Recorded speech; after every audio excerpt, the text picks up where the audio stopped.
everyone, this is a stretch video. So I'm going to just be going through a series of stretches that you can follow along with. Some of these are things you probably do already, some of them might not be. I just finished filming a class, so I'm pretty warm, but as you can see, I'm already wearing my warm-ups, and that's because I want to keep my body heat trapped as long as possible, because your muscles are more prone to stretching when they are warm than when they are cold. This makes sense, right?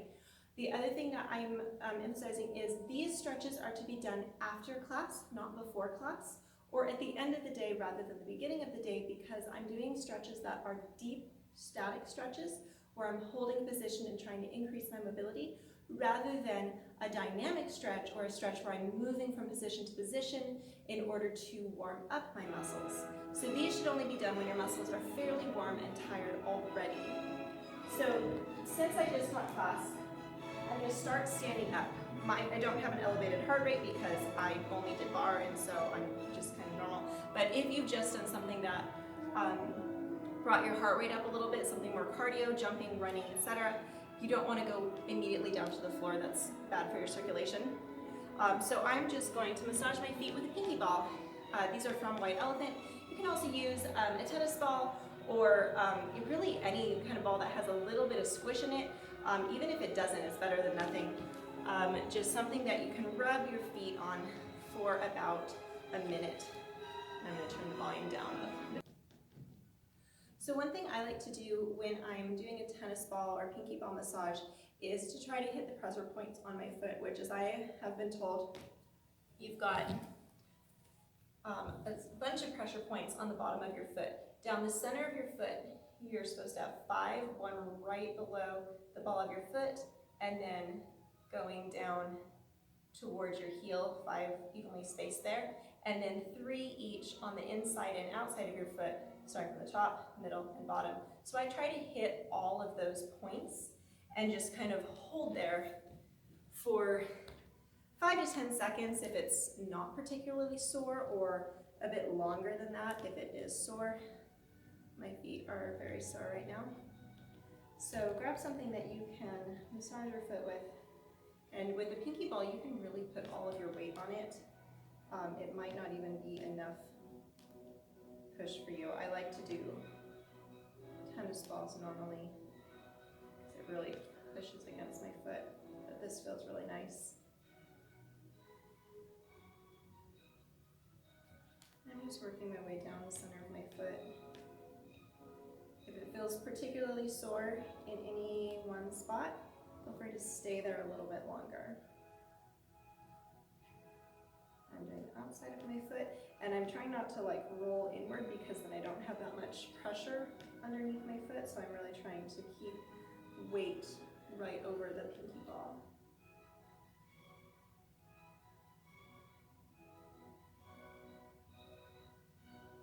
I usually have a lot of tension in the outside of my foot.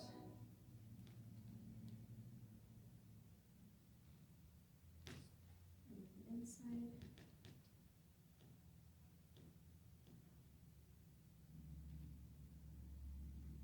Right here in the center, you might have a lot of tension there. If your foot tends to lock up when you sickle and point, or if you have a tendency to sickle or overpoint your feet, that part is probably going to be really sore. So you want to spend a lot of time massaging that out to make sure you get out all those knots.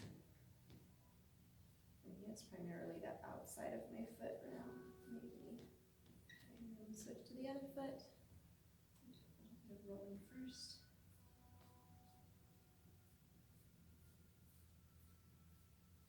And we'll do the center of your foot.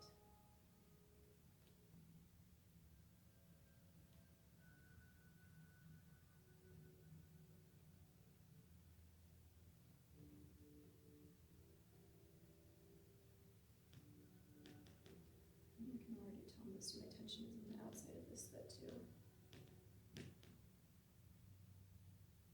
So with pinky ball massage, I actually recommend doing this at any time of day. And if your feet tend to be sore first thing in the morning, like if you do a lot of walking or running or dancing and you're not necessarily wearing supportive shoes, your feet might be pretty tight when you stand up first thing in the morning. So One, wear supportive shoes. What are you thinking? I really recommend having orthotics, especially if you're doing any walking or running.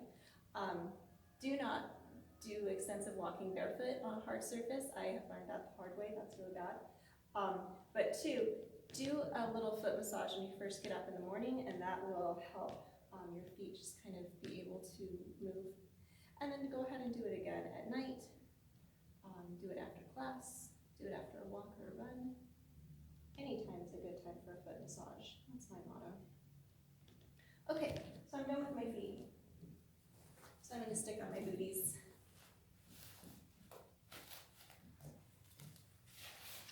And I'm going to go straight into hip flexors, because I can do that from a standing position. So I'm going to show you this both ways, forward and sideways. I am going to try to tuck my pelvis under a little bit. The heel of my back foot can be off the floor, and my knee can be bent or straight, depending on what gives me more of a stretch. And I'm just trying to push into my hip here. So you just kind of hold here, keeping your hips square so my back leg is parallel and my front leg is parallel too. Then I'm going to turn out my back leg. Let's get a little bit of a different spot here. Turn it back in. And I'm going to cambre side toward my front leg. It's going to get a little bit deeper into the psoas. Then I can bend a little deeper and come up. And I'm going to show the other side facing straight on, so I'm not going to do this for all of them. This particular series of stretches I got from Lisa Howell of theballetblog.com. I've mentioned her before. I have a few of her books. This exercise is from the Front Splits Fast program, which my old studio purchased. It's a really great program that is a sort of holistic approach to gaining flexibility. And I also have her core book. I think it's called A New Approach to Core Stability. Leslie uses a lot of exercises from that for her body conditioning class. And I have two injury books. I've got one on stress fractures, and one is Will I Ever Dance Again? And that's what I've been using with some of my dancers who've been recovering from injuries, getting them on the road to rehab, getting back into the studio. Okay, so after I've done that, now I'm going to do the same thing, but with my knee on the floor. You can put a mat down if this does not feel good on your knee. So I'm again tucking under and just kind of pushing my weight forward. And I do the same series. We're starting in parallel. And I'm going to turn out my back leg.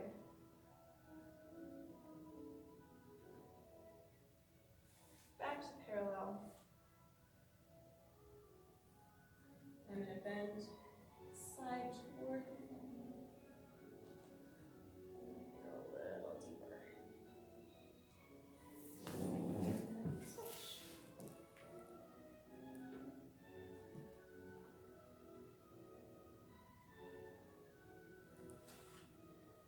And this just hurts your knee and like strains in a funny way. You don't have to do this one. I don't think that thing should hurt your knees. I find that if I can put my weight above my kneecap though, it's going to feel a little better.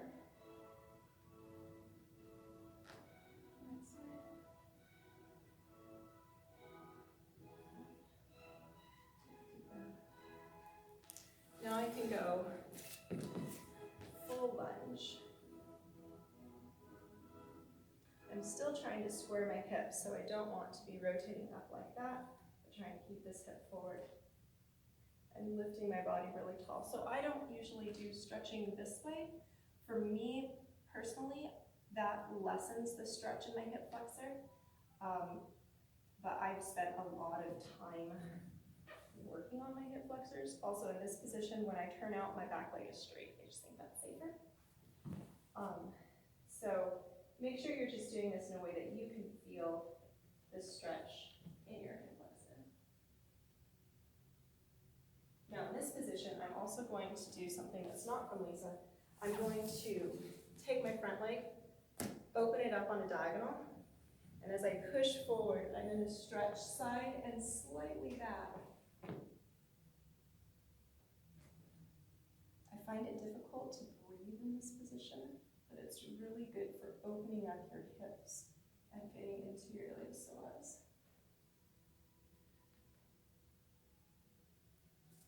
And back. Now you do my other side.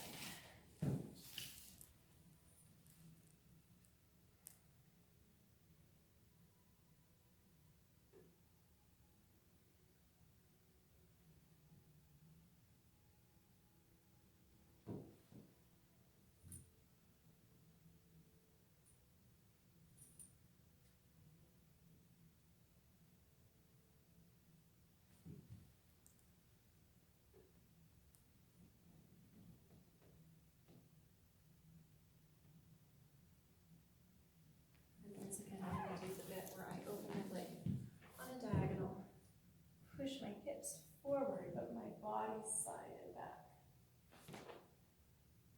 When you're doing this, make sure this knee of your front leg does not go in front of your toes. It should be somewhere between your heel and your toes with your full foot on the floor.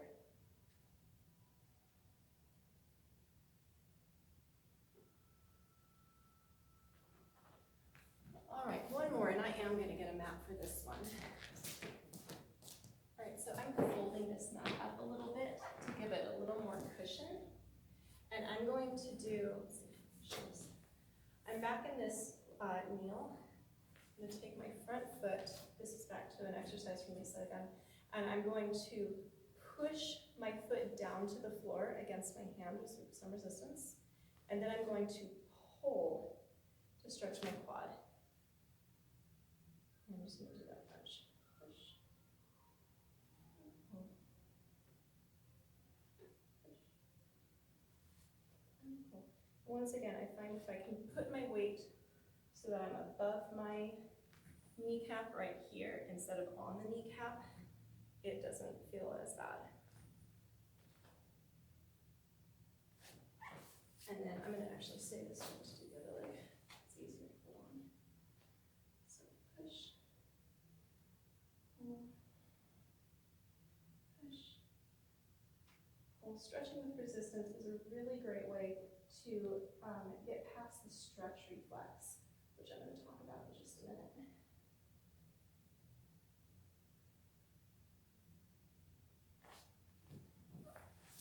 Okay. So now I've stretched the front of my legs, so I'm going to do the opposite. I'm going to stretch the back of my legs, aka my hamstrings. And there's a few different ways that are effective to do this. If you've got a low bar like this, then just sticking your leg up on the bar can be a great way to stretch because you can just totally relax here. It's like the wall stretch, you can just chill out. Fall asleep. Don't fall asleep. Don't stay for more than 4 minutes. If that's not enough stretch for you or you don't have a bar, I recommend using a TheraBand. So I'm going to grab one. So I'm going to double my TheraBand so it's less stretchy.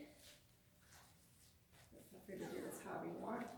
And I'm going to try to keep my foot more or less flexed. That way I'm stretching behind my knees, which for me is where I tend to be the tightest. Like this part of my hamstring is super loose, but this part is super tight. So I'm just holding here. And while you're doing this with the TheraBand, you can use some resistance. So I can go push, relax, and pull. Push, relax, and pull.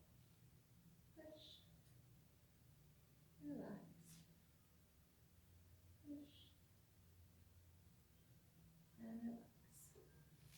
While I'm stretching my hamstrings, I'm not just going to stretch straight on, but I'm also going to stretch a little bit diagonal. So I'm going to turn out my leg and pull it across my opposite shoulder. I'm still trying to keep this hip down, so I'm not going to go this way with it.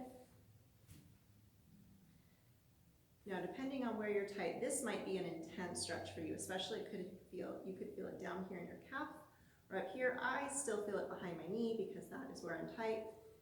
If you're really brave, you can try circling your ankle. And after I've stayed there for a while, I'm going to turn my leg parallel / in, and I'm going to pull it to my outside shoulder. And you'll probably feel a little bit looser in this position.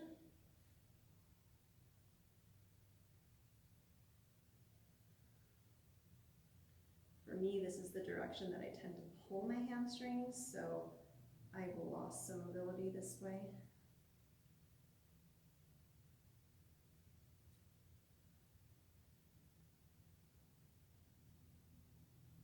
And once again, even if you're just holding with your hands, you can always push against your leg, push against your hands with your leg, relax, and pull a little more. Push, relax, pull a little more. And I'm going to do the other leg, grab my TheraBand, pull, and use a little bit of resistance. And different people have different philosophies when it comes to whether this leg should be completely stretched or not. I am of the opinion that most of the time you should absolutely stretch with this knee straight, because that's what we want to achieve. I don't care if you can kick your leg up to your face with a bent knee. That's not useful. So I am an advocate of keeping this leg fully stretched when you're stretching your hamstring. And in line with that, that's why I like to stretch with my foot flexed as well, because if you do have any tension behind your knee or down into your calf, which is where your hamstring attaches, you're not going to be fully stretching that out. See, I can pull my leg much farther, but I don't really have that back of the knee stretched out. So I just think stretching the whole muscle is a better way to do it than just stretching in a way that makes you seem more flexible. Okay, turn out the leg and overcross it.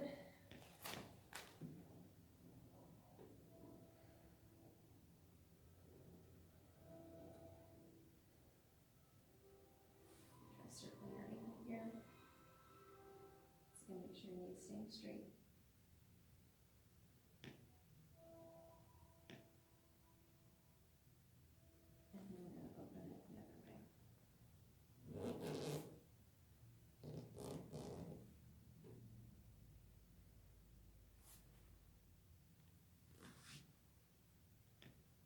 I'm pretty sure I pulled my left hamstring more than my right one, but I also did PT on it, so I think I have less scar tissue, and that's why it's more flexible now, at least this direction.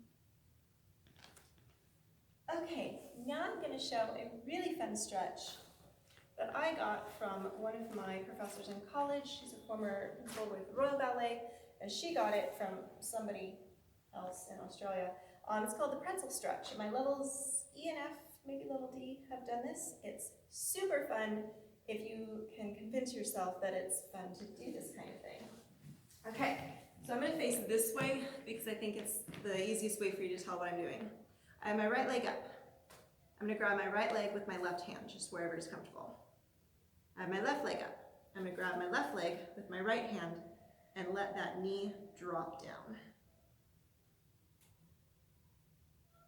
So I'm stretching both my hamstring of my right leg and my quad / hip flexor of my left leg. Now I'm going to roll onto my left side. That is correct. I'm rolling onto my left side. I'm still holding on to both legs. Now, usually right about here, I take this hand and I switch my grip to the top because I feel like that is just a better way for me to hold on, but you can keep your grip where it is. Now I'm going to slide onto my stomach without letting go.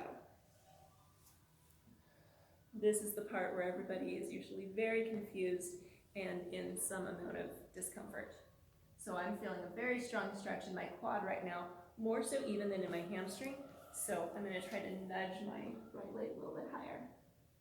After a while, you can let go of your bent leg, and this is where I try to pull that top leg up a little bit more. And after a while, while, you can put your hands under your shoulders and press up. So you're in this weird pseudo split. And when you press up, you should feel a little bit of a stretch in your psoas there, and your hip flexor. And from there, we're going to slide into a proper split, as Miss Tucker used to say. Should be able to turn in. Okay, I'm going to cross arms.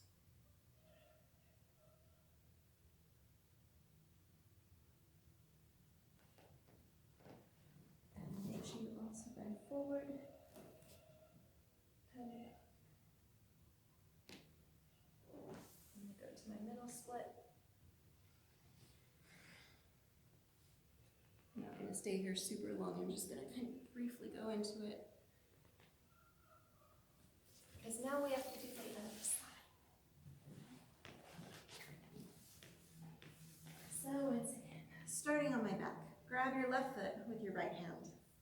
Grab your right foot with your left hand.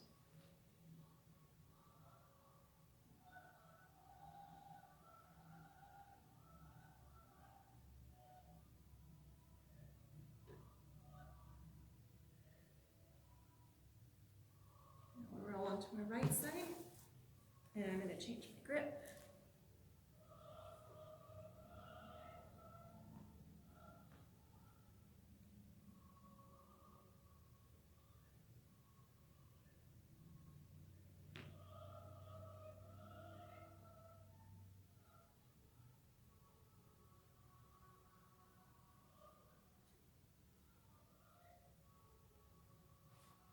Stop it, go. Roll into your stomach.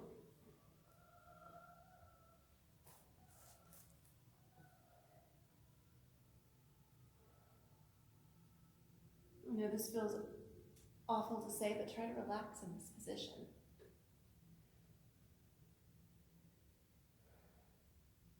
Let go of your bottom leg. Bring onto your top leg. You can pull a little more.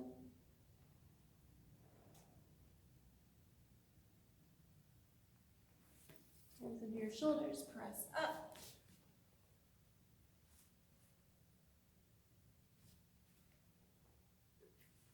And then into your regular split. My shoe. I'm really a lot tighter on this side, especially now that I've stopped dancing. So I might not be able to do all this. I fell over. So try to do the crossy leg thing. And forward. And you really should be doing that with a pointed foot. It's just hard for me to point my foot in my boots. And to your middle split. Okay. This is where if you've got a lot of wall space, the best way to stretch your middle split is to do it on the wall, because again, you can relax in that position. So I'm going to do that, and I'm going to talk about the stretch reflex upside down.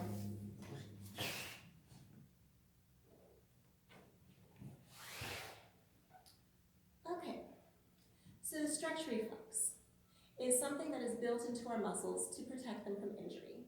And it works like this. When your muscle feels a stretch, it reacts by resisting that stretch. It does this so that you don't just like overstretch your muscles and injure yourself. So that is why when you first stretch, it's tight, it hurts, it's sore. But if you hold that stretch for a little while, a minute or two, you might feel a point where that tightness starts to kind of release. That's the stretch reflex kind of getting overridden, if you will. When I was dancing, there was some disagreement about how long it took for the stretch reflex to be overcome. People would say anywhere from 30 to 90 seconds. Some people even said 2 minutes. I'm not sure what the current research on that is, but Sabrina says that the proper ideal length of time to hold a stretch of a deep static stretch is 4 minutes. She says in that range, the 4-minute range, is when whatever mobility you gain, you increase during the stretch, you're going to hang on to Whereas if you stretch for only a minute or two, you'll initially feel more stretchy, but then after your muscles recover, they're going to tighten back up again. So I recommend holding your stretch for deep stretching at least 2 minutes, but no more than 4 minutes, because after that there isn't any measurable benefit and you can actually overstretch your muscles and pull things, and you don't want to do that, especially if you are stretching every day. Now, if you do the wall stretch and you're pretty open in your hips, and at some point you stop feeling a stretch in your muscles, that means your hips have basically maxed out. So I'm not stretched out right now because I can still feel a little bit of stretch in my adductors here. But I used to get to a point where I would not feel any stretch in my muscles. I just felt my hip joint as if it was like, it didn't hurt, it wasn't uncomfortable, but I felt like I was resting on my joints, and it was kind of a scary feeling because I felt like my hip was going to pop out of the socket. There was never any danger of that happening, it's just that's what it felt like. If you get to that point where you don't feel any stretch in your muscles anymore, then where you take the stretch from here is to grab onto your feet and pull downward and try to get your feet to the floor. And then if you can get it at that height, then you keep going higher and higher and higher and higher so that you're continuing to increase your span that way. So that was fun. Now we're going to do rotators and then abductors. So there's several ways to stretch your rotators, your piriformis. One that we do a lot is the T-stretch. When you do this, you have to make sure that you're not pulling your feet backwards this way. That's not the best way to do the stretch. And in general, whenever your leg is bent at greater than a 90-degree angle, your knee is in a more vulnerable position. So you just want to be careful about putting yourself into that position. And so that's another reason why the T stretch is literally a letter capital T. So you here, and then you can press forward from there. Now this stretch, I think, really only works for certain people because depending on the shape of your hip socket, you may not be able to get flat enough for this to be really effective, in my opinion. Now, if your knees are up here and you still feel a good stretch and like you can get into that position and relax into that position, go for it. It's a great stretch. However, if you feel like your knees are like way up here, you can't even stack them on top of each other, how am I supposed to do this stretch?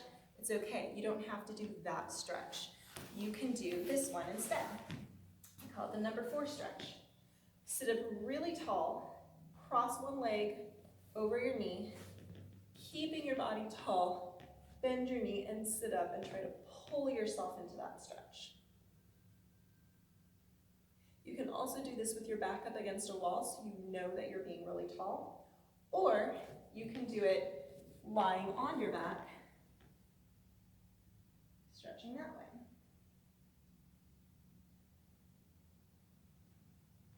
Another version of this stretch, which I'm going to show on the other leg, I'm actually going to show it this way, is to make a front attitude position and just pull that way. So I'm pushing my knee back with my elbow and pulling my foot forward, and then the whole thing is pulling toward my chest this way. So this is a little bit more of a stretch than this one is, in my opinion, because I can cross this knee more, so it's in line with my shoulder, and because my opposite leg is down on the floor, so I'm keeping my hip flexors long there.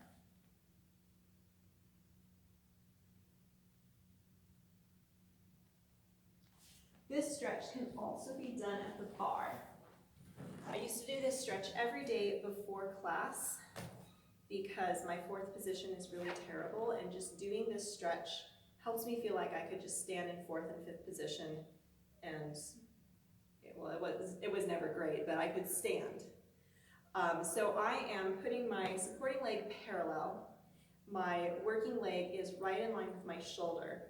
and I'm trying to square my hips. Now when I first started doing this stretch, my knee was way the heck up here, but over time I was able to increase my range of motion because I do actually have pretty open hips in certain positions. I'll never have a flat fifth. I realized that many years ago, but you know, I was able to find places where I had more range of motion. Here's the other way. And you can do this at the higher bar too. It's just, I'm relaxing, so this way is easier. Don't judge me. And I like to rock side to side because it feels really good, and also because you're stretching more than one muscle. You've got 6 external rotator muscles, 4 of which I think are located in the outside of the hip. One is on the anterior side of your hip, and one is in your femur, your sartorius muscle. Goes down your thigh.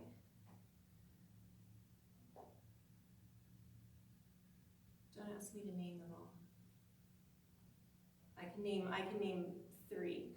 I can name your sartorius, I can name gluteus medius, and I can name piriformis.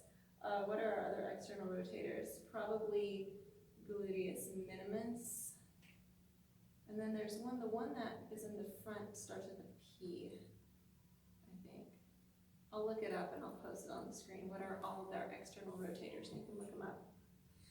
Okay, now if you are super, super open in your hips and this part is super stretchy and none of those stretches gave you anything, there is one more way to stretch your rotators, and that is to grab your foot, stick it behind your head, and lean backward. Now I can't super do that because it pinches in behind my knee. So, but if you can, stick your foot back there and then lean away, and you're going to feel a stretch in your rotator.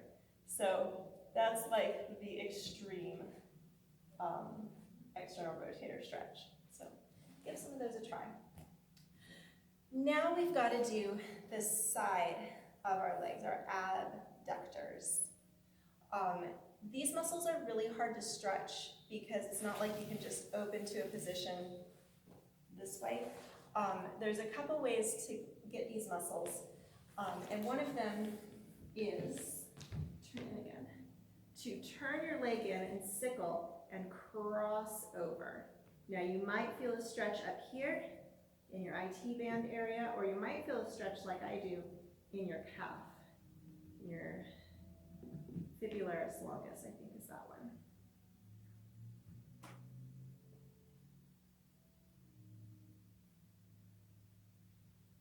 Go ahead and cross the leg all the way, bend this knee, turn your head to the other side, press this shoulder down, and we're going to try to get our knee to the floor at the same time. It may or may not go down.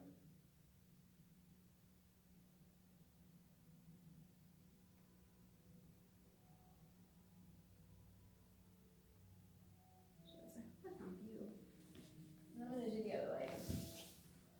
Turn in, cross and stretch.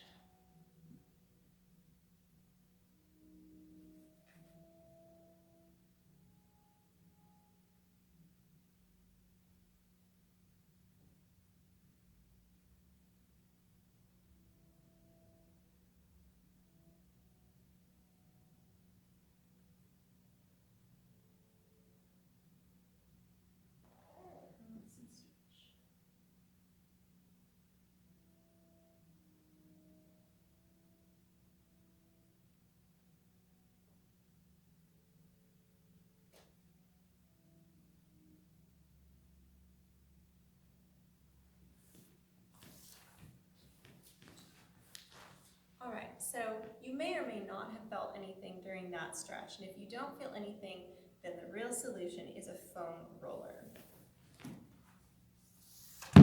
This is like the cheapest kind of foam roller you can get. There's like really awesome, cool ones too that are like hollow in the middle, but they're more expensive, so I have this one. I prefer getting a foam roller that is this length 3 feet because it's approximately the length of my spine, and that's really useful for upper body stretches, which we're also going to do. Leslie showed some of those in her stretching tips video. So when I stretch the side of my leg, let's think about what exactly we're stretching. So usually what gets tight on the side of our legs is called our IT band. The IT band is actually a band of connective tissue that connects your glute muscles to just below your knee. And so when one of those areas gets tight, and it's almost always the glutes, it pulls on your IT band, and it can make that really tender. It can also cause tension and pain on the inside of your knee. I'm not sure why, but that's usually the first place that pain manifests. Now, because the IT band is not like a striated muscle like all the others, just rolling over it is not the most beneficial way to release that muscle. Instead, it's better to roll over your hips, which is the muscle that gets tight and pulls on it, and the muscles that are along either side of your IT band, so your quads and your hamstrings. So I got this from a video by a PT, and I will link it in the description of this video. It's called Misconceptions About IT Bands. And so he goes through a whole range of foam roller exercises for releasing your IT band, and it primarily focuses on your glutes and a little bit on your quads.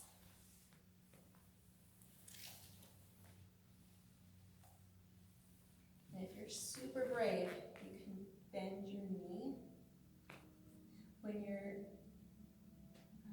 on a tight spot. It's very painful. I'm also going to go my hamstring, and I'm just going to go straight over my hamstring so it feels good. I think you should foam roller like every major muscle group in your body because it just feels good. And the reason we use foam rollers is because they help to release fascial tension. I talk about fascia all the time.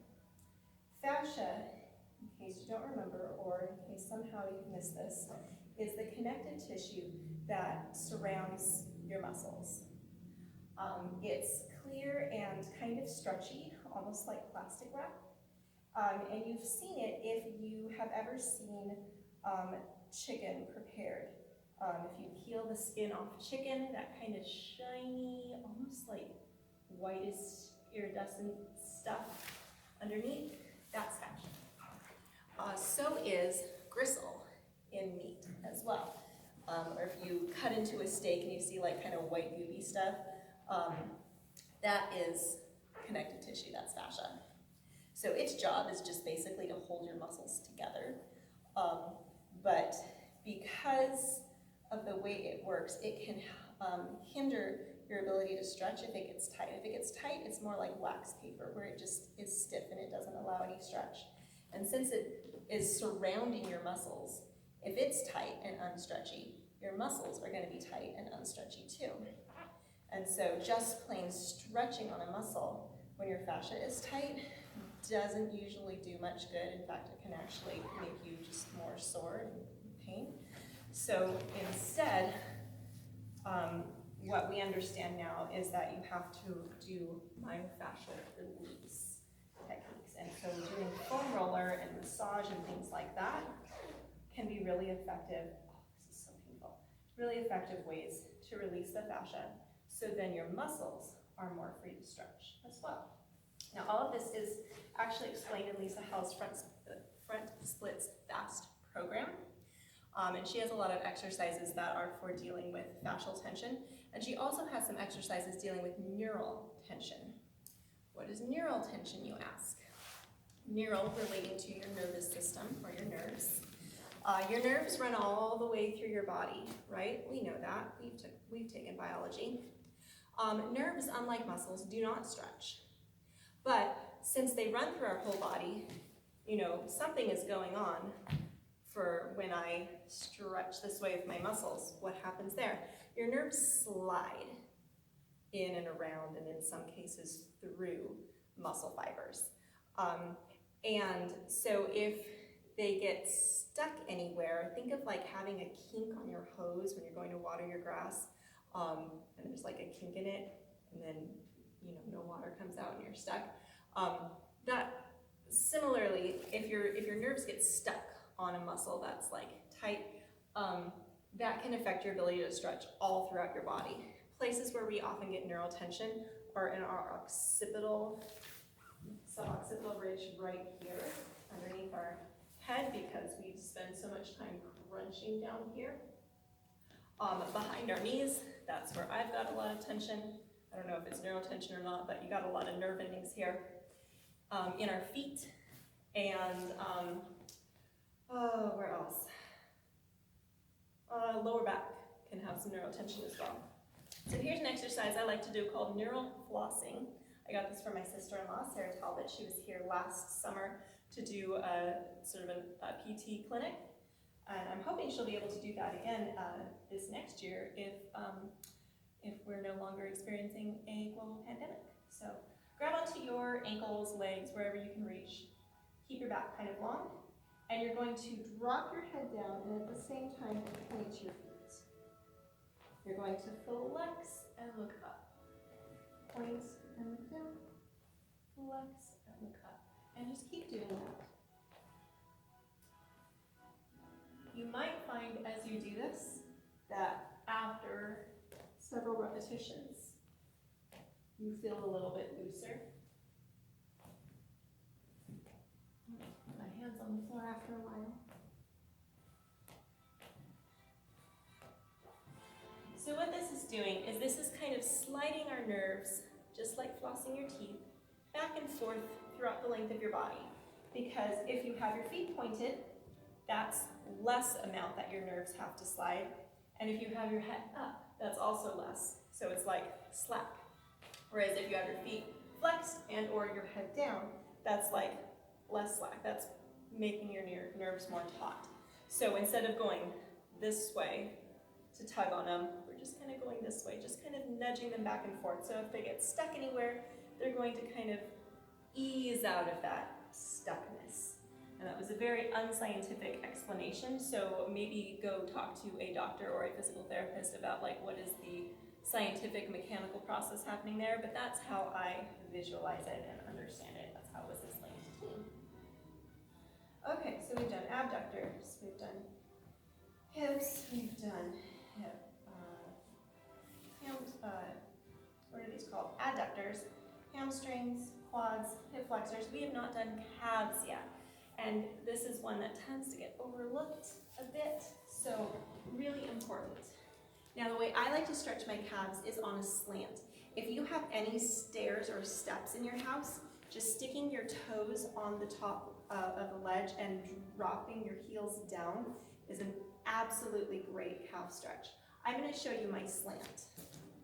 So this is just a little wedge of foam I got on Amazon. I actually got a pack of 2 of these. One is at home next to my bed, and then the other one stays here. So if you ever want to use it to stretch your calves, just let me know. I think the best way to do this is 1 foot at a time rather than 2 feet, but you can do it however you want. And I'm just pressing forward, so it's pushing my foot into a flex position. I can just chill out here for a few minutes. Now if you don't have a slant, then when you stretch your calves, make sure your foot that you're stretching is not rolling in or turned out, because that's going to stretch the wrong part of your calves, or maybe even not stretch you at all. So one good way to stretch your calves on your own is to do both feet at the same time. Turn your toes in slightly and then press your hips forward. You can't really push on this bar, but you get the idea how I've got my feet turned in, and then I actually push my hips forward and lean into the stretch that way. And as you probably know from Miss Leslie, when you stretch your calves, you want to stretch with your back leg both straight and bent. Now for me, my soleus, which is the muscle you're stretching when your leg is bent, my soleus is pretty maxed out stretched. It's my gastrocnemius, the one on top. That is the tight one. So I don't stretch with my back leg bent very often because I feel absolutely nothing. unless I've just done like a ton of relevés. But for most people, you want to stretch both. Now there is a chance if you're super loose in your calves, you may not feel anything even using a slant, even if you like way lean. So just like with the rotator exercise, there is one additional way you can use a slant to gain more of a stretch, and that is to put the slant against a wall with the higher side facing away from the wall, the lower side up against the wall, and to do a downward facing dog on the slant, pushing your heels into the floor. Now I'm actually quite tight in my calves, so my heels are nowhere near the floor when I do this, and my back is rounded. But you can go into this position, flatten your back down that way, and then press your heels down into the floor, and you should feel a stretch there.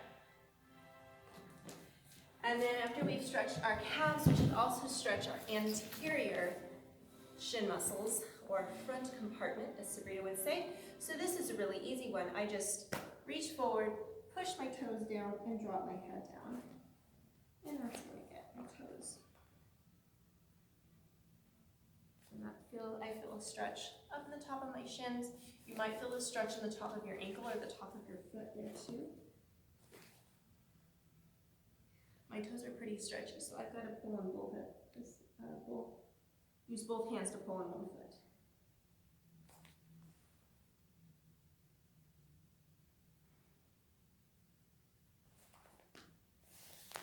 Okay, that's basically my whole lower body, but I have an upper body too, and we can't only stretch our legs. We've got to get this part up here to loosen up as well.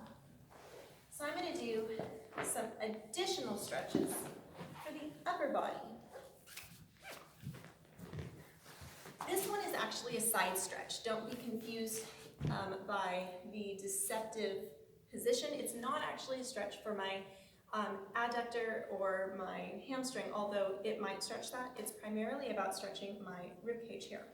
So I'm going to use a TheraBand because it's what I have. A towel would actually be better because it's not stretchy. What I'm going to do is I'm going to hook that around my foot, and I'm going to take my back elbow, drop it to the floor, and then twist my upper body and look up. Actually, no, I'm supposed to be looking down. So this is another exercise from Lisa Howell. And I'm pulling backward this way. I'm not leaning over my leg. And I'm pulling upward so that I can feel a stretch in my side here. Make sure when you do this that you have both hip sits bones on the floor.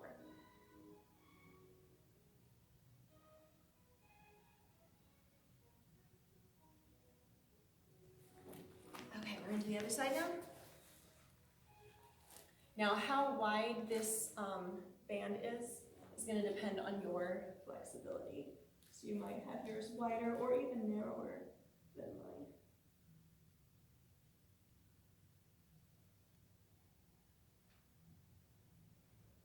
Just take a few deep breaths in this position. Try to really pull that elbow up to the ceiling.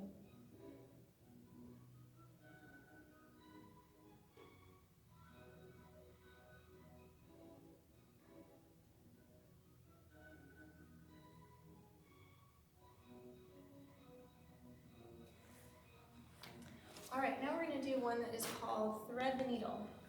I've done this in a few classes before.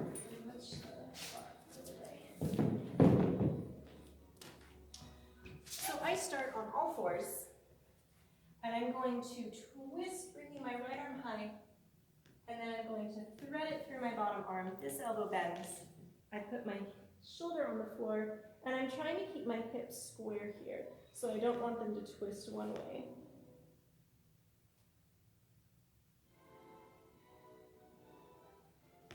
And do that again. And through. Also watch out for your hips sitting back this way. We want to keep them right on top of your knees.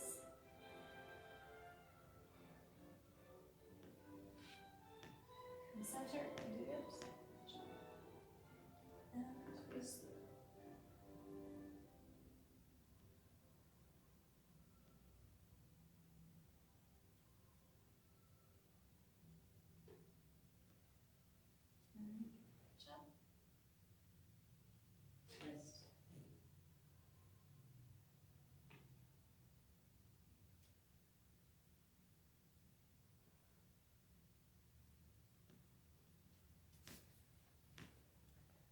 while I'm here, I'm going to stretch my forearms.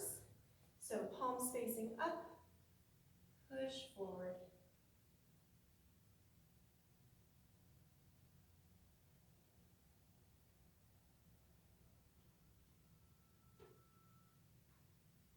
Back, palms facing down, and push forward again.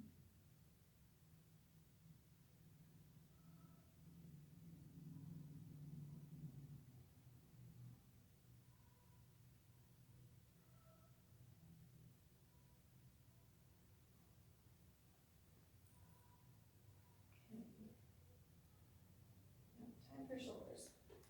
So my favorite way to stretch my shoulders is on a foam roller, and Leslie actually showed this, but I'm going to show it again. So I have a 3-foot foam roller, which is approximately the length from my tailbone almost to my head. You know, I think that my torso might be longer than Leslie's, even though her legs are like 5 times longer than mine. But I also have a 2-foot foam roller at home, and I can still do this. What I do is I just hang my head actually off the edge of it like that, because that's actually, practicing that retraction is actually really good for you. And if my hips are off the end, I think my hips are off the end too, I just basically hold, so it's a little bit of a core exercise. So you don't have to have a 3-foot foam roller to do this, it's just, it helps. So with my body on here, I'm just going to do snow angels. So I'm relaxing my elbows so they're on the floor. That's going to give me the biggest stretch. And I just kind of pull my arms down little by little, pausing when it feels tight.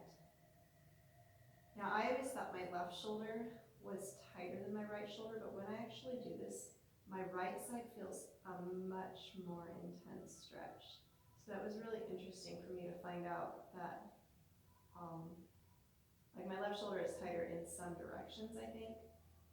But as far as my actual pectoral muscles go, it's my right shoulder is where I carry a lot of tension.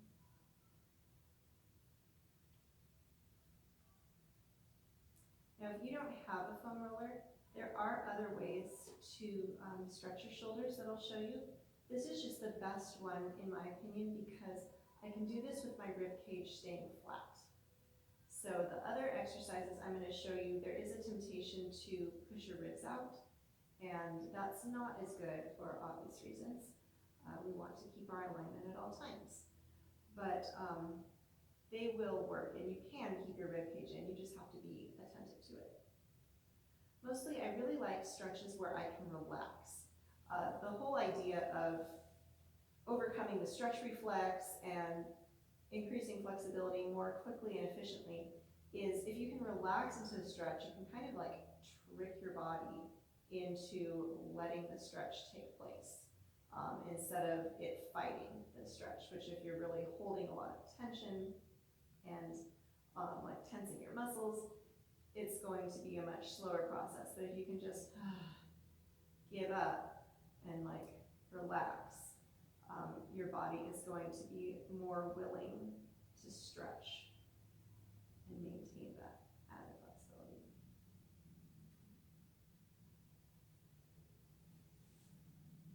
I'm just doing some shoulder angels. Now, I have a tendency to get knots in my rhomboid, which is one of the shoulder blade muscles really close to the spine. And if that's ever happened to you, if you get like a knot in your shoulder or your neck, or it like hurts to turn your head, or any kind of upper body issues like that, the thing that helps me a lot is the thing I showed before, where I can stick my head off the edge of my foam roller and I just lie here for like 5 minutes. And putting the head in a retracted position like this, what's happening is all these muscles here are completely passive. There's no tension in there, they're just kind of relaxed and dropped. That position can really, really help to relax those knots and help them to work out a lot faster than if you do something else like just stretching or even massaging to get them out. something to think about.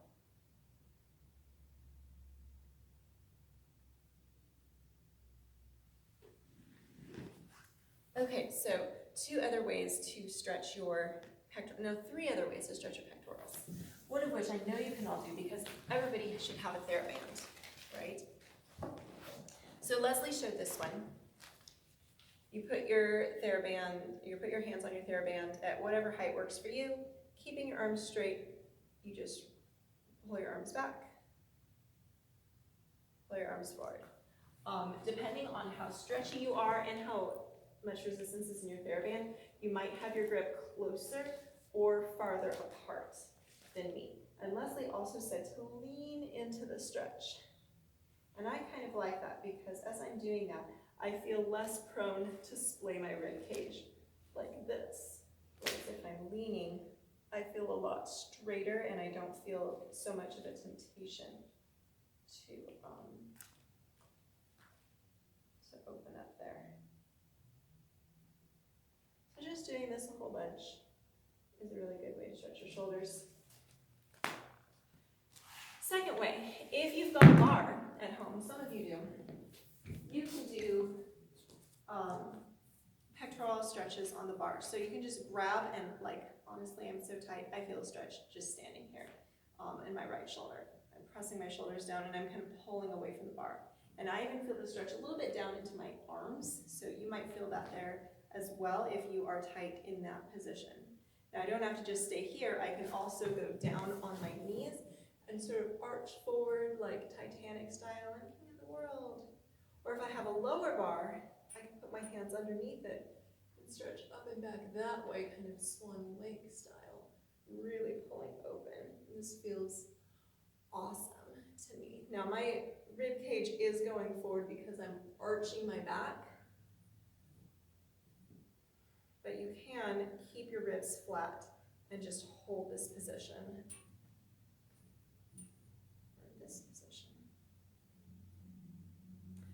And one more way, if you don't have a bar and you don't have a foam roller and you don't even have a TheraBand, if you have a corner of a wall, you can do this stretch. I'm going to find a good wall to do this. Okay, so here I am. I'm going to put my arms in what I call doll position, and I'm going to put my body in the corner and just lean this way. Now try not to just go splay with your ribs. Again, you want to lean with your whole body, and you can just chillax there.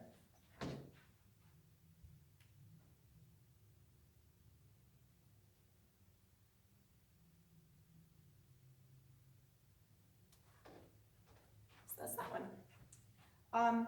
If you have a staircase, I already talked to you about this stretch where you just hang your heels off a step. That's a really good calf stretch. There's one other stretch you can do on a staircase that is really, really awesome, and it's a hip flexor stretch. I got this from a PT in Wenatchee. I'm going to sit with my hips on the very, very, very edge of the top step. I'm going to bend one leg and just pull it all the way toward my body. And this leg is just going to relax. Since my foot touches the floor if it's bent, I'm going to keep my leg straight. But other than that, I'm just letting the weight of gravity pull my leg down. This is a fantastic stretch because it's just like the wall stretch. It's passive. You can just relax here. I'm trying to make sure that my pelvis doesn't tip.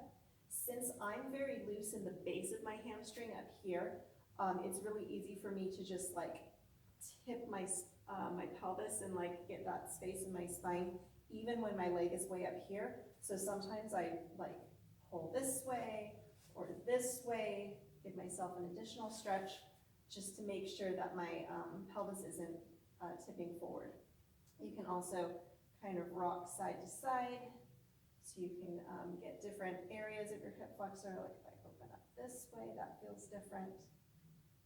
And you can stay here again for 4 minutes. I used to hold this stretch for at least 6 minutes because I would listen to a song all the way through, and that felt wonderful, just hanging my leg off the edge of the stage. But I'm guessing you don't have a stage at home, but you might have a staircase. And if you don't have a staircase, The other place I tend to do this sometimes is on the edge of my bed. It's not as good because my bed is soft and squishy and kind of low to the floor for me, but it's better than nothing. I would ask before doing this on a table or a countertop because your parent might not want you there. But if you do have something that you can hang your leg off the edge of and just relax in this position, this is my favorite way to stretch our hip flexors, even above the ones I showed before. Now I'm going to do a stretch for my extensions just in general. If you've got one of those big flexi loops, it's like a TheraBand but a giant circle, do that, but I do not have one, so I'm just going to use a regular TheraBand. Now, the length and amount of resistance of your TheraBand will determine how and whether you can do this. This is a very long TheraBand, but it's also very lightweight. So I'm going to tie mine not at the ends, but about somewhere in the middle. And you just have to experiment with this to figure out what works for you, for your TheraBand and your legs. So I'm going to start putting it on like I'm putting on a backpack. This way, and start to put my arm through this other end. But instead of putting my arm through it, I'm going to put my foot through it in the middle, like so. And then because of how I've tied it, it's going to just pull me up into my ossicone extension here. And I can also demi-rond-jambe into arabesque. I can penché. I can do little pulses. Up, back, grand-rond-jambe. It's kind of tricky to do grand-rond-jambe because this arm gets in the way.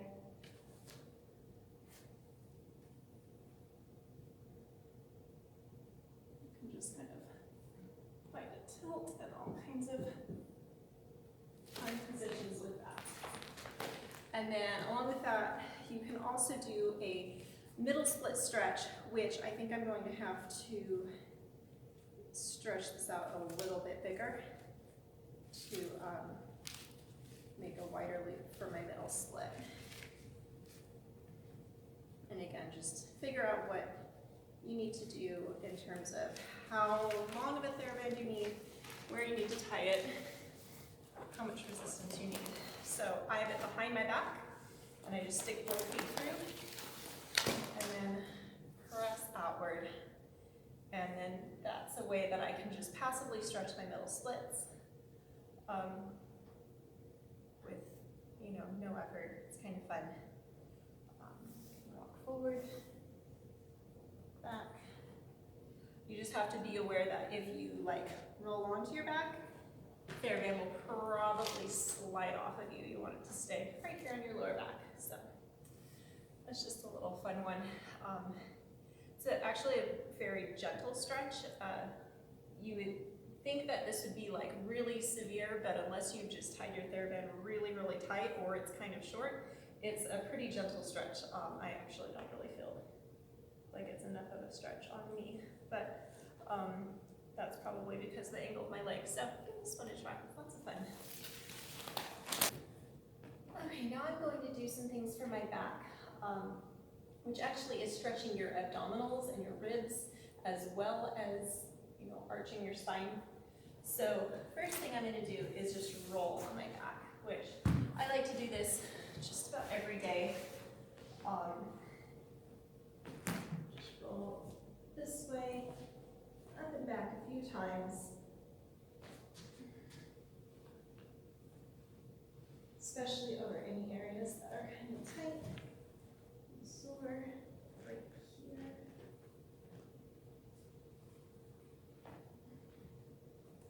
Then I'm going to do what I call the slinky stretch.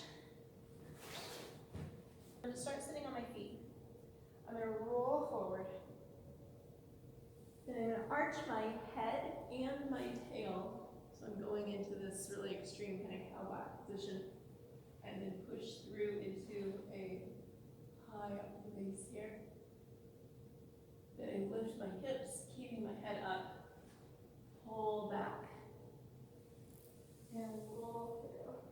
Back where I started. Get something like contact. I usually do this 3 or 4 times. It feels really good. It's a great way to just mobilize your spine, especially like early in the morning when you're feeling kind of stiff.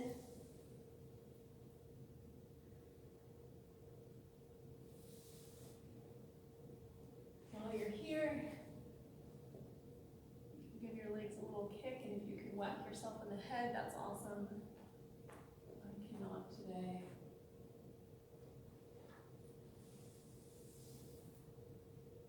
I'm going to do one more.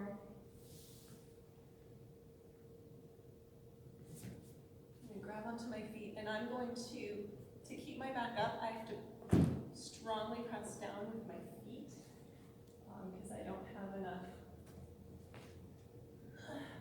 mobility otherwise to stay up.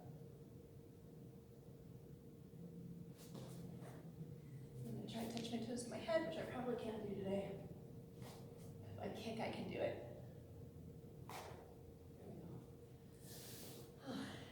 After you do that, really good to go back into a child's pose, or what I call with my little kids, roly-poly with our hands back here. Just to release your spine because it's gotten all kinked up probably. While you're here, walk your hands to one side, give yourself a little bit of a side stretch. Center, and then walk your hands to the other side. And center. I'm going to do 2 stretches the opposite way. So I stretch hyperextension, now I'm going to stretch flexion.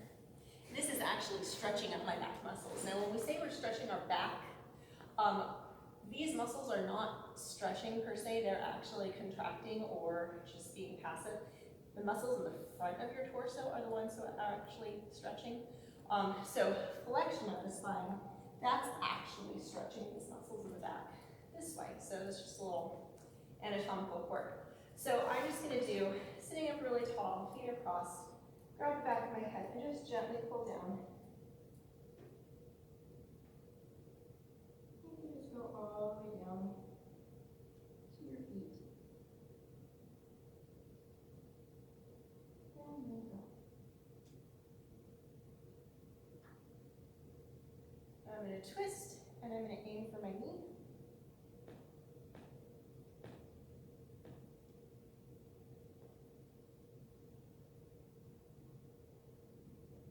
Twist, and then grab.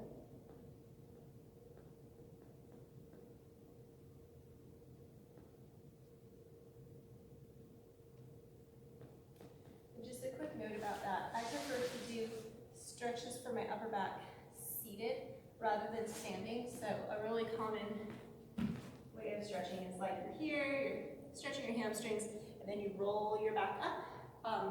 It's actually not very good for your lower spine to roll up from a standing position unless you bend your knees, keeping your knees bent for the entirety of the roll up, because that puts your tailbone lower to the floor and then allows you to have your spine stack.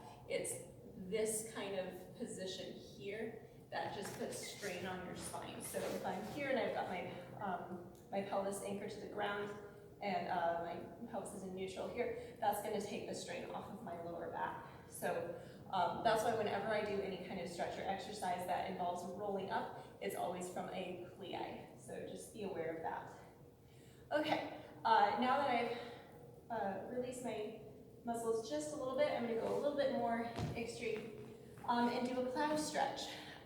You can do this with your legs bent. That's the real what I understand is the true plow position, or you can straighten your legs.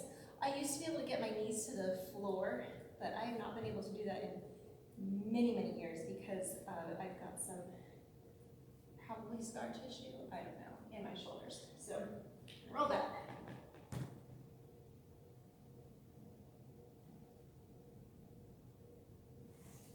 So straighten your knees out. Positions. Really try to push yourself, your hips forward towards your head, because you want to get those knees down to the floor.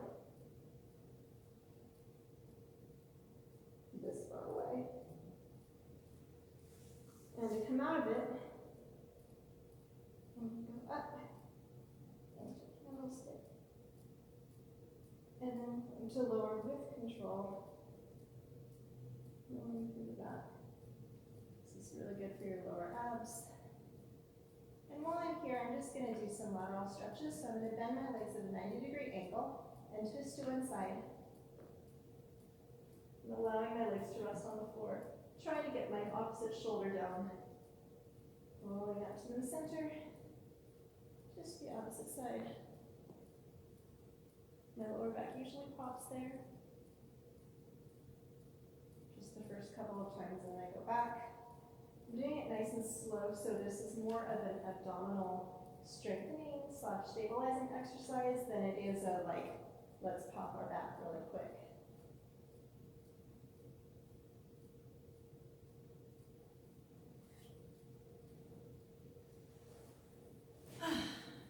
Okay, that felt great. Last of all, we should really give some attention to our neck and our head, especially if you're doing a lot of sitting. I hope you're not. But if you are, you develop a lot of tension back here. I've already talked about how we tend to get a forward head from just the way our society functions. You sit in a chair like this, you have your phone or your tablet or you're reading a book and your head goes forward, and that creates a lot of tension back here in your neck. So one thing that you can do for that is to lie on the foam roller with your head drooped off the edge. That's a great thing, but we're going to do some actual stretches for it as well. So first thing I'm going to do is I'm going to start every stretch by slightly retracting my head backward. The reason I do this is because almost everybody these days has a slight forward head. My earlobe should line up over this shoulder bone here. And in my normal everyday life, I know it doesn't. It used to be much worse, but this still feels difficult to me. So I'm going to just pull my chin back slightly to start this stretch. Face you. So slight retraction, grab the side of your head, and pull down. With the opposite hand, you want to reach down to the floor like I'm trying to push my hand into the floor. And music stopped. I'll add some in post.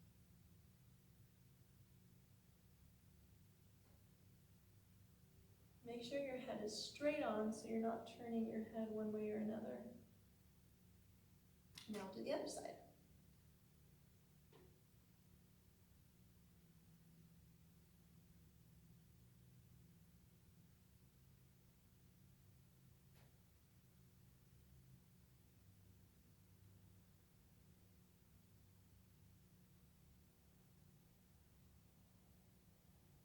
You can do that a few times on each side. I'm going to go on. Next, I'm going to turn my head sideways, pull my chin down, grab the top of my head, and stretch this way. This is getting a little bit more into my shoulder blade. So I call this the smelling your armpit position. Make sure when you do this that you're not twisting in your spine, but keep it nice and straight.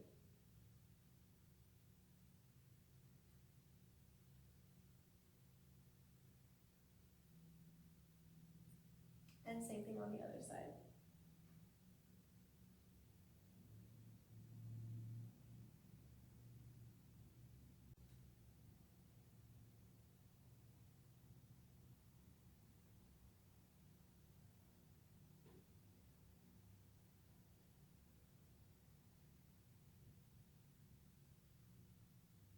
All right, and again, you can do those a few times. Give yourself a little shoulder roll. And then take these two fingers, put them on either side of your neck here, and just massage your way up. You can also do this lying on your back. Better yet, have someone else do this for you.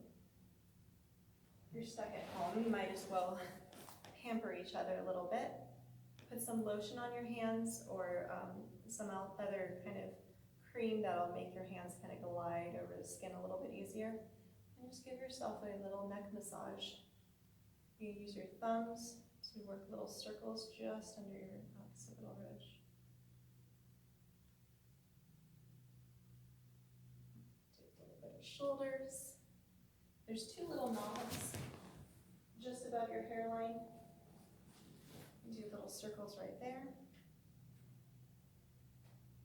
Into your temples. Believe it or not, you can have neurotension and fascial tension in your head as well. So give yourself a head massage. Even when you're washing your hair in the shower, give yourself a little head massage. Help to loosen you up.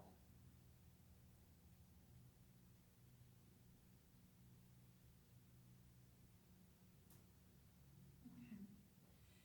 So while you're taking class, while you're doing some cardio, while you're keeping up with schoolwork, maybe if you have classes online, while you're trying to keep yourself sane during this coronavirus, and now with our shelter-in-place order, take care of yourself mentally too.